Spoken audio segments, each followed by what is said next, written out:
serikali enatarkoro. Yan dinasaran nandaru serikali namaki yan wasan ngona ni bakatawa yan mataka bina kay inday nila kiboto kay rusa ngabuluka ono namin niti melaki tini nakaloko.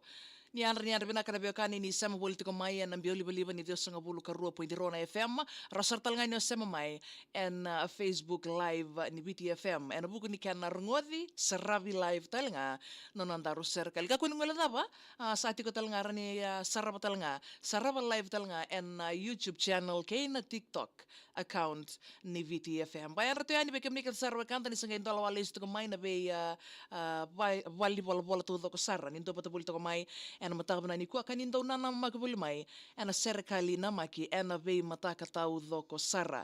Ni ano ba nakatalanga na sa bebe kani nindo pa tabuli ito kamay en mataka na ni kuwa lubay viti ni sama bulimay banua tani en buku ni kanando na magitu na serikali na maki en bay mataka tao do ko sarra. Nanda serikali na maki na mataka binaka ni kuwa na kane ulutanga tiko nandina ni nongun dondomo. Nandina ni nongun dondomo.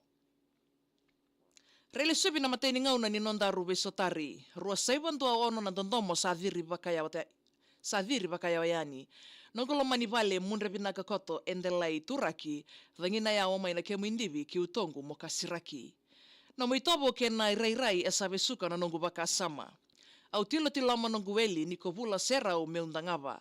Sarauta ni o kenan ratambu ni abusa kako sauturanga na sawe kandavu nomuyavu au natawa ngwele davarawa. Vendamoni sa isebu ni beisau ninraki lama ni utongu. Sabakau tangi datu na eloka ni mata ni vonu. Singa mbonge tawa dhengu beyau na matamu ni ndau bobotu. Mbiu nendelana ni ngalili salatu ni ndandomo ndaru yambeta sombu. Senga ni ungudhe ni amaya dhavuka toka nandaro be tartara. Ni o kilande waki kiu tongu na vendina dinati sambudhi ni vinaka. Bolei sarakina nangumbula ni oti ruana mbaki vakadhava. Ndina ni vaka yala na basota sakanre na nui ngawangawa. Roseban tua dhiwa nandomomu au sanga irongo dha rautale. Veikinda vaki na ivola mata mbula vinakatale nungutangane. Vevo saki tau lulunga nandondomo sabakame tumudake. Kina mbau Pine Station mosaka uti usara kino mundo vale. Vebo saki kei rauno mi tumbu sa vaka mata laundina. Senga ni ureitha na loma rua ekea ena nongu samba sika. Na vudhi na kengu itumbe na vaka wati mesana yadho vakakina kisuva samandingi na nongu vuvale merto sana ngandiva. Roko vaka nade ena senga ni ura mendamu ngani kuwa. Ni kemu rokandina naita samba sika dhake mai vaka malua. Veitala ena ikele ni mbasi suwa meulesu taundua. Desa iko mbeka ngaongo endua na moka aungalova ni seua. Nandaru veitartara ke asa mai dhavuka vakandua tuyani. Ni nomundondomo nongu tangane salaki makutu i valetani. Se leo sarambeka mai vei esa silimongo na ngaunindali. Isa na ilongo esa lala. Me mai nongu ya uvolinga na tangi. Nongu sasanga usolia tau dhoko me umbo wasatale veiko. Ngaraya na matai ni avola keno wale sivunikeve au laki iro. Songoti ko vaganduo karua na kokua ni nona viko isa na nogundina au sobaraka vivila koto na kenambilo. Ulumbale o mai dhavuta koto veirau na nongu itumbutumbu. Meu mbonata koto kina veirau na wai ni mata ni lulubu.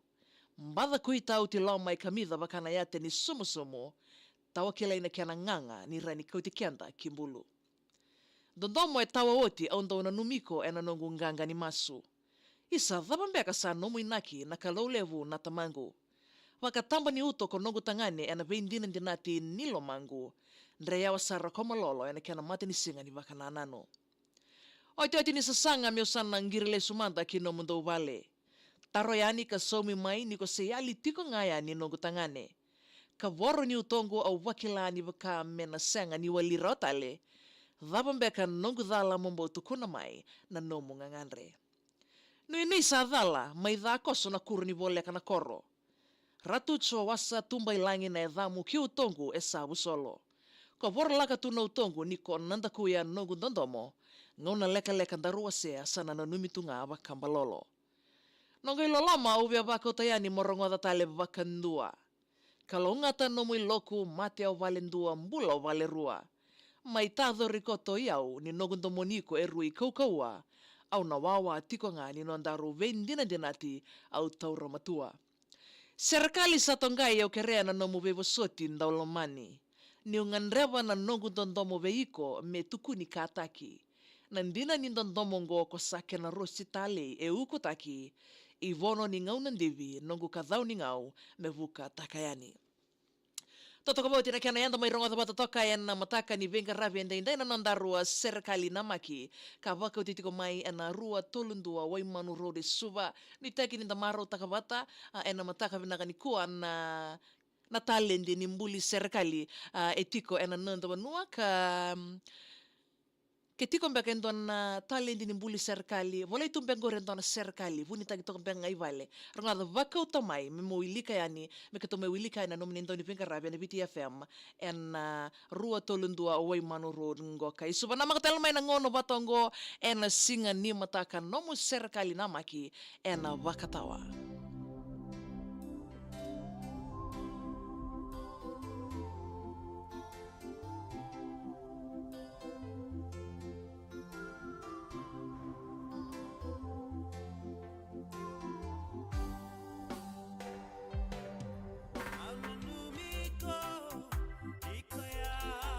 Yan vinaka nuni andoni mola na ituku John Baka yan vinaka Sulu Duchess yan vinaka oisele yan vinaka vinavale na sema politiko mai bakatal ngakina be merwa lesi yan buguni na sema tiko mai na YouTube live na mataka vinani kuwa serka tarava ngena numikina na timini Low Brothers sema tiko mai Australia me be bunin rala boy bule vinaka salvasia kola beti roko tila andi do yan vinaka nama katali tiko mai na ngono batongo ni singina